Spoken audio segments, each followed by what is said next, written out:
সুপ্রিয় দর্শক, রূপসী বাংলা টেলিভিশনের পক্ষ থেকে সবাইকে অনেক অনেক প্রীতি ও শুভেচ্ছা জানাচ্ছি। আমি ইনাম আহমেদ। আজ আমার সামনে দেখতে পাচ্ছেন বাংলাদেশের বর্তমান প্রেক্ষাপট, আলোচিত সমালোচিত সোশ্যাল মিডিয়ার একজন কর্ণধর বললেই চলে। সে সোশ্যাল মিডিয়ায় ভাইরাল আল ইমরান সাহেব আমাদের স্টুডিওতে এসেছে। আমি তার কাছে জানতে চাইব, বৈষম্য বিরোধী ছাত্র আন্দোলনে যারা ছিলেন, বর্তমান তারা রাজনীতির সাথে সম্পৃক্ত নতুন একটা দল গঠন করেছেন, এনসিপি। তো সেই এনসিপি নিয়ে আমি আপনার কাছে জানতে চাচ্ছি, এদের আদর্শ উদ্দেশ্য কি? আজ বিগত 13 মাস হতে অতিবাহিত চললো, তো তাদের নিবন্ধন এখনো হয়নি। তারা কোন পর্যায়ে আছে, তারা কি চাচ্ছে, আর আমরা কি চেয়েছিলাম, কি পেয়েছি? আর দুর্নীতিমুক্ত বাংলাদেশ চাই। আসলে দুর্নীতিমুক্ত বাংলাদেশ কি হবে, তারা তো চাচ্ছে। সেই বিষয়ে আপনি দর্শকের উদ্দেশ্যে কিছু বলুন। আমি একটু শুরু থেকে একটু পিছনে যাই। 5ই আগস্টের আগে আমরা যেটা জানতাম যে দেশে অনেক বড় একটা দুঃশাসন চলছে। দুঃশাসনটা আসলে এইভাবে আমি যেটা দেখছি আপনাদের মতোই, যে বিরোধী দলের উপর, দলমতের উপর ব্যাপক দমন পীড়ন হয়েছে। আবার পাবলিকের মতামত হলো যে অনেক উন্নয়নও হয়েছে আওয়ামী লীগ সরকারের হাতে। অনেক উন্নয়ন হয়েছে, মানুষের আর্থিক অবস্থার উন্নতি হয়েছে, কিন্তু তাদের বদনাম যেটা হয়েছে বিরোধী দলমতের উপর দমন পীড়ন। এটাকেই সবাই দুঃশাসন হিসেবে ধরে নিছে এবং আমরাও মনে করি তাই। তো এখন দুঃশাসনের পরে মানুষ কি চায়? সুশাসন। দুঃশাসনের পরে সুশাসন। এখন সেই সুশাসন আমরা পেয়েছি কিনা গত 13 মাসে, এটা নিয়ে ব্যাপক প্রশ্ন। তো এখন এই প্রশ্নের আমি একটু ভিতরে যাই, একটু পিছনে যাই। দুঃশাসনের পরে যেহেতু সুশাসনের দরকার, তো এখন এই প্রফেসর ডক্টর ইউনূস সাহেব, ইনি আসলে, আমি দীর্ঘদিন মিডিয়ায় কথা বলি, তো আমি আবার আমার অনেক কথা ওনার পক্ষে যায়, সেজন্য আবার ব্যাপকভাবে মানুষ এই সমালোচনাটা করে উনি ইউনূস সাহেবের দালাল, এটা বলে। তো ঠিক আছে, যেটা সত্য কথা বললে হয়তো তার পক্ষেও যাবে, সে তো একজন ভালো মানুষ, আন্তর্জাতিক নোবেল লরিয়েট। কিন্তু আমরা যখনই উনাকে ছাত্ররাই মনোনীত করলো, উনি তখন ফ্রান্সে ছিল এই আন্দোলনের সময়, হাসিনার পতনের সময়, কিন্তু ফ্রান্স থেকে উনাকে ডেকে আনা হয়েছে। 3 দিন, 5ই আগস্টে বিকালবেলা সরকারের পতন হলো। তারপরে কার্যত 3 দিন দেশে কোনো সরকার ছিল না। তারপরে 8 তারিখ রাতে উনি ফ্রান্স থেকে এসে শপথ নিয়ে সরকার প্রধান হিসাবে আরো কিছু উপদেষ্টা নিয়োগ করে, ছাত্রদেরও 3 জন প্রতিনিধি থাকলো, সরকার গঠন হলো। আমরা সবাই খুব আশাবাদী হলাম, ইনশাল্লাহ ভালো কিছু এখন হবে। তাও ভালো কিছু কোনটা চাচ্ছিলাম, মানে খুব জরুরি, এখনো জরুরি, ফরজ হয়ে গেছে বিষয়টা হলো, এই জাতি, বিএনপি আওয়ামী লীগ শাসন আমলে 34 বছরের শাসনে জাতি 2 ভাগে ভাগ হয়ে গেছে। জাতি যে 2 ভাগে ভাগ হয়ে গেছে, এ যে কত বড় অশনি সংকেত এই দেশের জন্য। মানে দিন দিন এই ভাগটা আরো বাড়ছে, কমে নাই। তা এই যে জাতি 2 ভাগে ভাগ হয়ে গেল, এই ভাগ হওয়ার থেকে রক্ষা করার জন্য আমি মনে করলাম, আমার মতো হয়তো আরো সবাই মনে করলো দেশবাসী, যে ইউনূসের দিয়ে হয়তো আমরা এই জাতিকে আবার ঐক্যবদ্ধ করতে পারবো। এই ঐক্যবদ্ধ করতে গিয়ে আমাদের চিন্তা ভাবনা এরকমই ছিল, কিন্তু আসলে উনার বলতে হয়, গ্রামের ভাষায় বলে যে বাসর রাতেই বিড়াল মারতে হয়। তো ওই বিড়ালটা উনি মারতে পারে নাই, বাসর রাতে উনি বিড়ালটা মারতে পারে নাই, হয়তো তারপরের থেকে উনার সবকিছু এলোমেলো হয়ে যাচ্ছে। আমি ওনার কট্টর একজন ভক্ত সমর্থক। এই আওয়ামী আমলে উনি অনেক নির্যাতনে থাকছে, কোর্ট কাছারিতে আসছে, উনি আসলে লিফট বন্ধ করে দিয়েছে, হাইটে 12 তলায় উঠছে, এই বৃদ্ধ মানুষ, এই সম্মানী মানুষ, তার ওই যাইতাম আমি দেখতে, 5 ওনার সাথে সিঁড়ি বেয়ে উঠছি। ওনার যত জায়গায় ইঞ্জিনিয়ারিং ইনস্টিটিউশনে অনেক মিটিং টিটিং হয়েছে, আমি যাইতাম, আমি যাই সে আর পুরো সময় ওনার বক্তব্য শুনে আসতাম। আর ওই মানে শেখ হাসিনা সরকারের খুব ধিক্কার জানাতাম, ইনার মতো একটা সম্মানী মানুষের, একজন পুলিশ গানম্যান নাই, তার নিরাপত্তা নাই, এই পাবলিকের মতো আমাদের মতো ঘুরে বেড়াচ্ছে, কষ্ট লাগতো। আওয়ামী লীগ সরকারের গালিগালাজ করেছি মনে মনে। তারপরে যখন ওনারে পেলাম, আমি ভাবলাম হয়তো উনি ওইগুলো ভুলে যায়, সবাইরে নিয়ে এই যে 34 বছর জাতি বিভক্ত হয়ে গেছে, এই বিভক্ত অবস্থাতে উদ্ধার করে এই জাতিরে উনি এক করবেন। যারা অপরাধ করছে, দুর্নীতিবাজ, অপরাধী, খুনি, তাদের বিচার হবে। ওটার দায় কোনো দল নেয় না। সবসময় আওয়ামী লীগ, বিএনপি, জাতীয় পার্টি যাই বলেন, অপরাধীর দায় আমরা নেব না দলগতভাবে। এটা ভালো কথা, সুন্দর কথা, খুবই মূল্যবান কথা। ওইটা নিলে যার বিচার হচ্ছে হবে। শেখ হাসিনা অপরাধ করছে তার বিচার হবে, তার মন্ত্রীরা আমলারা অপরাধ করছে তাদের বিচার হবে, পুলিশরা গুলি করে মানুষ মারছে তার বিচার হবে। কিন্তু এর অর্থ এই না যে ওই দল যারা করে সবাই খারাপ। আমি এটি জানতে চাচ্ছি, আসলে বাংলাদেশ আওয়ামী লীগের ভিতরে ভালো মন্দ অবশ্যই আছে। অবশ্যই এর অর্থ এই না যে সবাই খারাপ, কিন্তু দেখা গেল কি যে আওয়ামী বিরোধী সব শক্তি এক হয়ে এবং সরকারেরও নিষ্ক্রিয়তার কারণে ভালো মানুষগুলো তাদের ঘর বাড়ি ভেঙে গেছে, বউ ছেলে মেয়ের পর্নের কাপড় পর্যন্ত খুলে নিয়ে আসছে, ভাত খাওয়ার প্লেটটা পর্যন্ত লুট করে নিয়ে আসছে। এগুলো কি? হ্যাঁ, সেটাই। এগুলো খুবই মানে সেই ন্যাক্কারজনক কাজ, এবং এগুলো মানে যারাই করছে ক্ষমার অযোগ্য। আমি এই জন্যই বললাম, উনি ওই সেই বাসর রাতে বিড়াল মারতে পারে নাই। আমরা ফখরুদ্দিনের শাসন দেখেছি না, ফখরুদ্দিন সাহেব কি করছে? কাউকে ছাড় দেয় নাই। উনি শুরুর থেকে এত স্ট্রং হয়ে দেশ চালাইছে, বর্তমানে একজন হকার একজন পথচারী ধরে আনলেও থানায় নিয়ে গেলে পুলিশ মাইরে ধরে, ওসির মাথা ফাটে বাড়িয়ে পুলিশ মাইরে ধরে থানার থেকে ওই আসামি সিনাই নিয়ে আসতেছে পাবলিকে। এ কোথায়? এ হলো আমরা এতদিন সিনেমায় দেখেছি, বাংলা সিনেমায় দেখতাম আর হাসতাম। তো কি কাহিনী, ও সিরে মাইরে আসামি কাড়িয়ে নিয়ে আসতেছে লকআপেতেই হয় নাকি? তো এখন আমি এই সরকারের আমলে তাই বাস্তবে দেখতেছি। এই কোনো কথা হলো? এগুলো ফখরুদ্দিন আমলে 2 নেত্রীরে গ্রেপ্তার করলো। 1 বছর বাংলাদেশের কোনো চার দোকানেও একটা লোক বলে নাই যে ওনাদেরকে কেন গ্রেপ্তার করা হলো। আর এখন একজন হকার ধরলে 500 মানুষ যে থানাতে তারা পুলিশ মেরে ধরে তারা কাড়িয়ে নিয়ে আসতেছে। তা আমরা চাইছিলাম ওই রকম শাসন। উনি 2 বছর ছিল। উনি কি করছে? আওয়ামী লীগ ছিল বিরোধী দলে, বিএনপি ছিল ক্ষমতায়, বিএনপি ক্ষমতা হারাইলো, বিএনপির পতন হইলো, আওয়ামী লীগ বিরোধী দলে ছিল। উনি করলো কি? আওয়ামী লীগ বিএনপি বাসে নাই, এক সাইডে অপরাধী যারা আছে, দুর্নীতিবাজ যারা আছে, মস্তান ক্যাডার যারা ছিল, অস্ত্রবাজ সন্ত্রাসী, এক সাইডে সব দলের সবাই ধরছে, ধরে ভিতরে রাখছে। 2 নেত্রীর 1 বছর ভিতরে রাখছে। রাখার পরে অবাক হবেন যে শাসনকারে বলে সারা বাংলাদেশের তখন 15 কোটি 20 মানুষ, 15 কোটি মানুষের একজনও কোনোদিন মুখে উচ্চারণ করে নাই যে ওনাদেরকে কেন গ্রেপ্তার করা হলো। আর এখন হকার ধরলে পুলিশের মাথা বড়ই ফাটাইয়ে আসামি কেড়ে নিয়ে আসতেছে।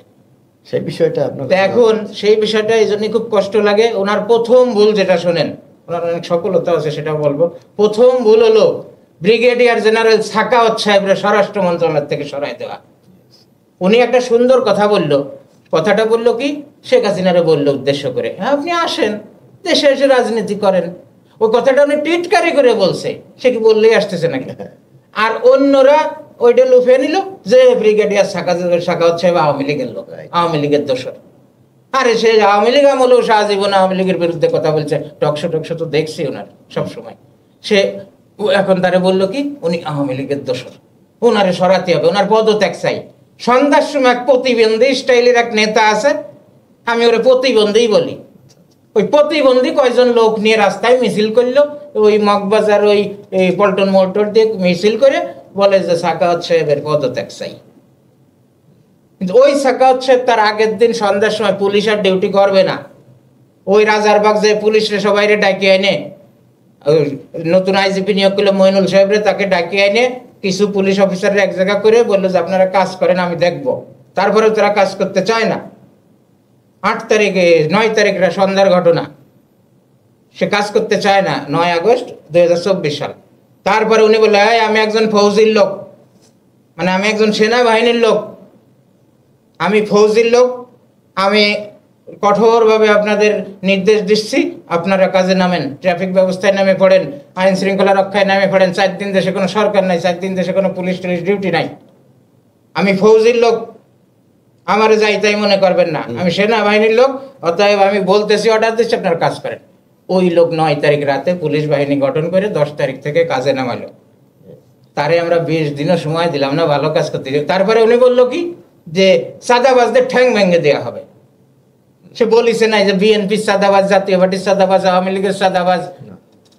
সে বললো সাদাবাজদের ঠ্যাং ভেঙে দেওয়া হবে। এসছে ভালো কথা আর আছে নাকি? ওই বিষয়টাও তারা গাড়ে নিয়ে নিল যে আমাকে সাদাবাজ বলিছে, সাদাবাজ বলিছে, উনি তো আমাদের বিরুদ্ধে লোক। শেখ হাসিনারে কয় আসে আপনি রাজনীতি করেন, তাহলে হাসিনার দোসর। এই বলে ওই প্রতিবন্ধী কয়জন লোক নিয়ে রাতে মিছিল করে যে ইউনূস সরকার কাছে আবেদন, ওরে পদত্যাগ করান, ওনারে খেদান মন্ত্রী পরিষদ থেকে, উপদেষ্টা পরিষদ থেকে। তারপরে এই সাখাওয়াত সাহেবরে নৌ পরিবহন মন্ত্রণালয় দিল। এইটা হলো ইউনূস সাহেবের জীবনের সবচেয়ে বড় ভুল। এই ভুলের মাসুল উনি সারা জীবন যতদিন বেঁচে আছে সারা জীবন ওনার মাথায় অ্যাটাক করবে যে এই কাজটা আমি সবচেয়ে ভুল করেছি। এই ভুলের কারণে আজ পর্যন্ত এই 13 মাসে দেশের আইন শৃঙ্খলা রক্ষা করতে পারেনি। আর একজন লোক আনছে, উনি ভালো মানুষ, কিন্তু এ দেশে কি ভালোর কোনো খানা আছে বলেন তো?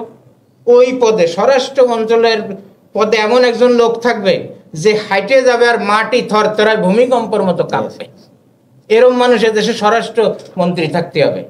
তো সেরকম একজন লোক আমরা পাইছিলাম ব্রিগেডিয়ার সাখাওয়াত সাহেবরে। সেই লোকটারে যখনই সরাই দিল তারপর থেকে তো এখন পর্যন্ত আমরা দেখতেছি কি অবস্থা। তারপরে উনি রাজনৈতিক আওয়ামী বিরোধী শক্তির সাথে বসে, ভালো কথা, সরকার চলে গেছে, এখন যারা এই সরকার নামাইছে তাদের নিয়ে বসবে, ঠিক আছে। উনি কেন তাদেরকে বলে নাই যে আপনাদের দলের লোকজন সামলান, যারা লুটপাট করতেছে, চাঁদাবাজি করতেছে, আপনারা সামলান, না হলে আমি কঠোর অ্যাকশনে যাব ফখরুদ্দিন সাহেবের মতো, আপনারা কোনো কথা বলবেন না, উল্টে আপনারা সহযোগিতা করবেন। কিন্তু তার বিনিময়ে কি দেখা গেল? উনি ধরলো না, ভালো কথা, কিন্তু যা দুই একজন ধরতে গেছে মাস্তান চাঁদাবাজ, উল্টে পুলিশের উপর হামলা করে থানার থেকে তাদেরকে কেড়ে নিয়ে আসে। লালমনিরহাট, রেকর্ডসে, চিটাগাঙে, ঢাকা, বিভিন্ন সারা বাংলাদেশে। তখন উনি আর তাদেরকে ধরতেও সাহস পেল না। এখনো সেইগুলো। তাহলে আমরা দেখতে পাচ্ছি ফেসবুক খুললে এখন খারাপই, হত্যা, বিভিন্ন শৃঙ্খলার বিষয়। তারপরে উনি এত দাবি দেওয়া, এত মিছিল, মিটিং, প্রেস ক্লাবে 20টা সংগঠন প্রতিদিন সচিবালয় ঘেরাও করে, সচিবালয়ের গেট ভেঙে ভিতরে ঢুকে যায়, ওনার বাসায় যমুনার ব্যারিকেড ভেঙে যমুনার বাসার ভিতর ঢুকে যায়, উনি কিছুই বলে না। হ্যাঁ, দাবি দেওয়া ফখরুদ্দিন আমলে ছিল না? আপনি মনে করেন এটা ব্যর্থতা? অবশ্যই। দাবি দেওয়া ফখরুদ্দিন আমলে ছিল না? 2 বছর ছিল। হাসিনা খালেদারে গ্রেফতার করে জেলে ঢুকাইতেছে, রিমান্ডে নেছে, একটা মানুষ বাংলাদেশের বলে নাই যে কেন অ্যারেস্ট করলো। দাবি দেওয়া নিয়ে মাঠে আসা তো দূরের কথা। আমি কেন এরকম কঠোর শাসক হলাম না? কারণ ওই সময়ের চেয়ে আরো দুঃসময় ছিল এখন, যে দেশে বাইতুল মুকাররমের খতিব পালাই চলে যায়, পুলিশ অফিসাররা পালাই চলে যায়, সচিবেররা পালাই চলে যায়, সারা দেশ একটা অরক্ষিত অবস্থায় পড়ে গেছে। তা এই অবস্থায় যে কত কঠোর হওয়ার দরকার ছিল। আমরা বলি যে আইন শৃঙ্খলা বাহিনী বা সশস্ত্র বাহিনী তারা ঠিক মতো সহযোগিতা করে নাই, কিন্তু ওই কথা কি মানুষ শোনে? গতকাল আমরা শোনে নাই। আমার সবাই নিয়ে বসতে হবে যে অবস্থায় আপনারা কঠোর অ্যাকশনে যেগুলো নিয়ন্ত্রণ করেন। এই জাতি তো আমাদের সবার, এই জাতি, এই যে গ্রামের একটা মানুষ ভালো কথা ধরে নিয়েছি, নৌকায় ভোট দিচ্ছে একসময়, ওই মানুষটার বাড়ি ঘরকে আমি লুট করে নিয়ে আসবো, ওই মানুষের টাকা পয়সা সব কেড়ে নিয়ে আসবো, ওই মানুষটার পুকুরে মাছ আছে ওই মাছগুলো মেরে নিয়ে আসবো। এ কি অরাজকতা! এই অরাজকতা ঠেকাতে না পারার কারণে প্রথমে মানুষ এত আশাবাদী ছিল এবং সবাই বলছিল না এনার দিয়ে আমরা ভালো কিছু করব। উনি ভালো কিছু করেছেও। বাংলাদেশ ব্যাংকের রিজার্ভে হাত না দিয়ে উনি অনেক হাজার হাজার কোটি টাকা লোন শোধ দিয়েছে বাইরের। বিদ্যুৎ ব্যবস্থা ভালো রাখছে, রমজানের দ্রব্যমূল্য ভালো রাখছে, ওনার অনেক সফলতা ছিল। কিন্তু সেই সফলতা আজ পর্যন্ত পাইছেন একটা, চোখের সামনে আসছে মানুষের। আসছে কোনটা? লুটপাট হচ্ছে। পুলিশ যেখানে আছে, থানা যেখানে আছে, সেখানে আমি কেন আপনারে বাড়ির পাশে ধরে আনবো, এনে পুলিশে দেবো, মাইরে ধরে পিঠমোড়া দেবো, আনবো, আপনারা ল্যাংটা করে পিটাবো? আমি কে? তাহলে দেশ আছে কেন? রাষ্ট্র আছে কেন? এবং রাষ্ট্রযন্ত্র নামক সরকার আছে কেন? আমরা গতকাল দেখতে পাচ্ছি যে লতিফ সিদ্দিকী সাহেব, উনি ঢাকা রিপোর্টার্স ইউনিটিতে আসছেন। ওখান থেকে এনসিপির লোকজন ওরা অবরুদ্ধ রেখে পুলিশ এনে তাকে ওখান থেকে গ্রেফতার করেছে। তো সেই বিষয়ে উনি, আপনি কি মনে করেন? না না, এগুলো একেবারে বেমানান। আর একটা কথা বলি, আপনি বললেন নুরুল হুদা ছিল চিফ ইলেকশন কমিশনার, সিইসি। এখন এই দেশে চিফ ইলেকশন কমিশনার বলেন, সেনা প্রধান বলেন, পুলিশ প্রধান বলেন, প্রধান বিচারপতি বলেন, আর যেই বলেন, এ দেশে তো প্রধানমন্ত্রীর নিয়ন্ত্রণে। সে যা বলবে, যদি বলে সারাদিন এই জায়গায় ল্যাংটায় বসে থাকো, তাই থাকতে হবে।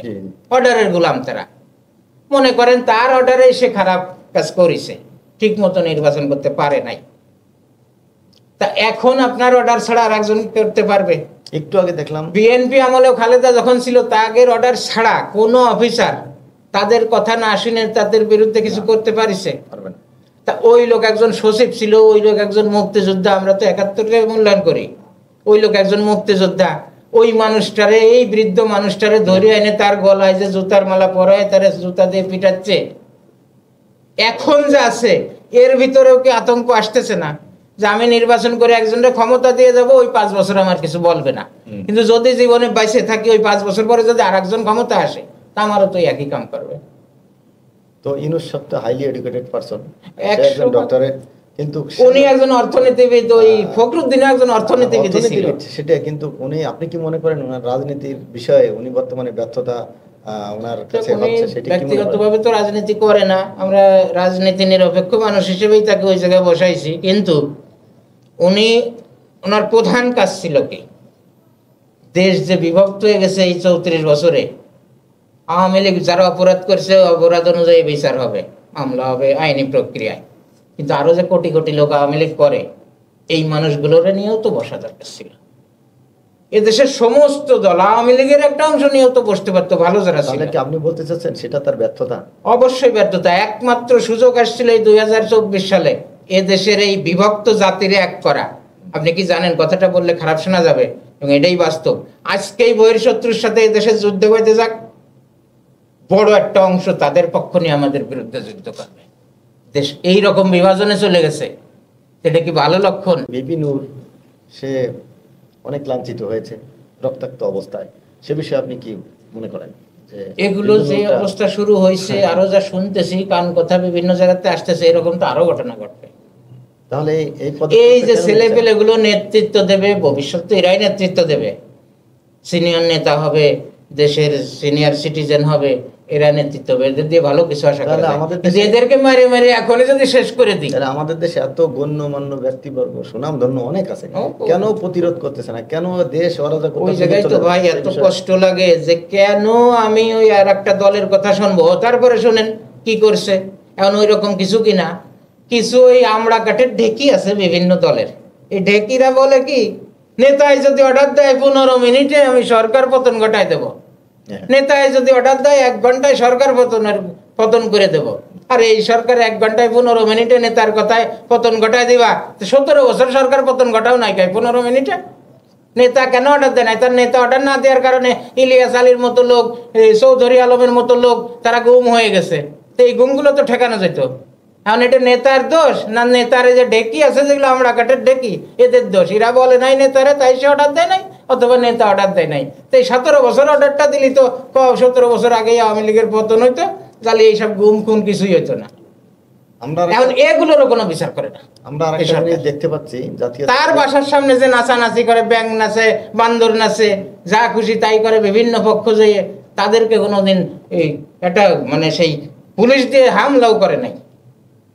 তার গাড়ির পর উঠে গেছে, তারপর গাড়ির পর উঠে প্রস্তাব করতেছে, যা খুশি তাই করতেছে। এখন এই গত 6 মাস দেখতেছি উনি বুবা সেজে বসে রয়েছে।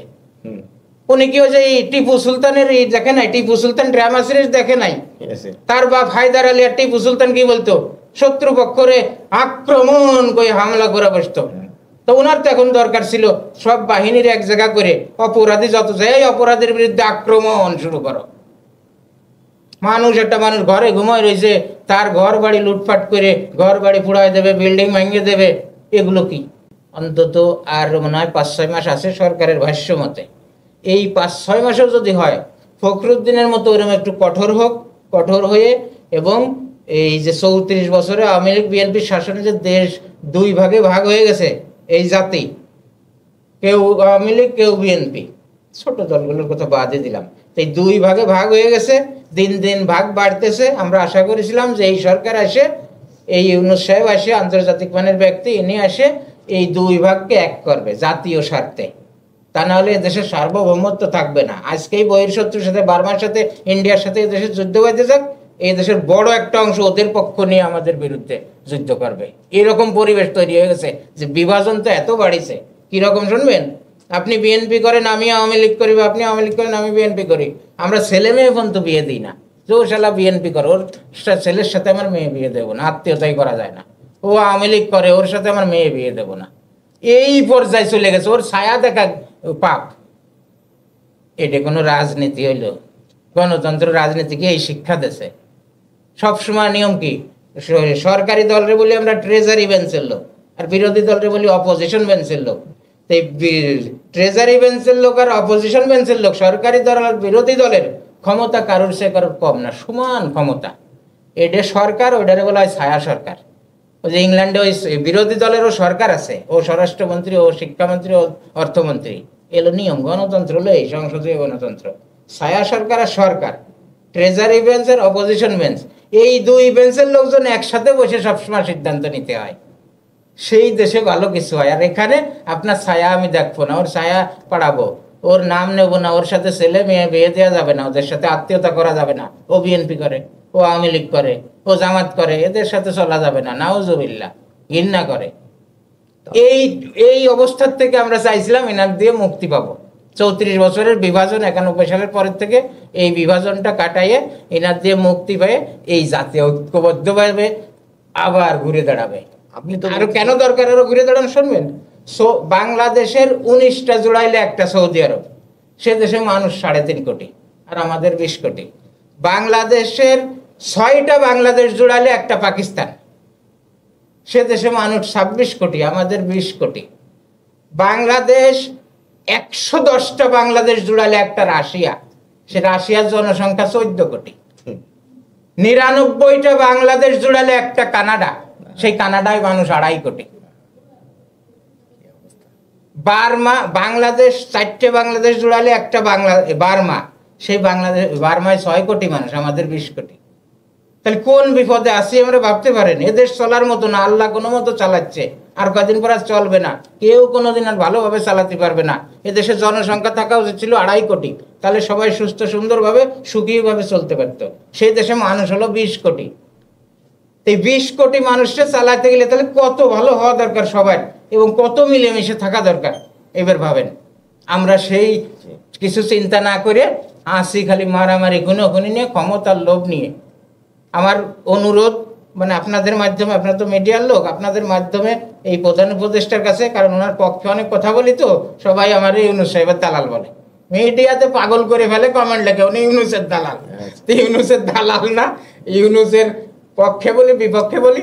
এখন যেটা দরকার, অন্তত আমরা আগামী 6 মাস ফখরুদ্দিনের মতো শাসন চাই, কঠোর শাসন, এবং আওয়ামী লীগ সহ সবাইকে নিয়ে এক জায়গায় বসে জাতিকে ঐক্যবদ্ধ করুক এই সরকার। জাতীয় ঐক্যবদ্ধ যখনই হবে তখনই এদেশের অনেক উন্নয়ন হবে, অনেক ভালো কিছু হবে। আর জাতীয় ঐক্যবদ্ধ যখনই না করতে পারবেন, এদেশে গৃহযুদ্ধ হবে। তো আমরা ঠিক ওইরকম শাসন চাই ইউনূস সাহেবের আগামী 6 মাস পর্যন্ত, যে এই বাড়ির চুলার ধোঁয়া, রান্না করার ধোঁয়াও বেকাতড়া হয়ে উঠবে না, সোজা হয়ে উঠবে ওনার ভয়ে। এই শাসন দরকার। এই দেশে পুলিশ আছে 2 লাখ, 1100 মানুষের জন্য একজন পুলিশ। যে দেশে 20 জন মানুষের জন্য একজন পুলিশ হলেও তাও ঠেকাতে পারবে না। পুলিশ দরকার, এই দেশে 25 লক্ষ আছে, 2 লাখ। ধন্যবাদ আপনার বক্তব্যের জন্য। সুপ্রিয় দর্শক, আজ আমাদের স্টুডিওতে আপনারা দেখতে পাচ্ছেন আল ইমরান সাহেবের গুরুত্বপূর্ণ বক্তব্য ও একান্ত সাক্ষাৎকার। আশা করি আগামীতে অন্য জায়গায়, অন্য কোথাও, অন্য কিছু নিয়ে হাজির হব। তত সময় পর্যন্ত আপনারা রূপসী বাংলার সাথে থাকবেন, এই প্রত্যাশা। আল্লাহ হাফেজ।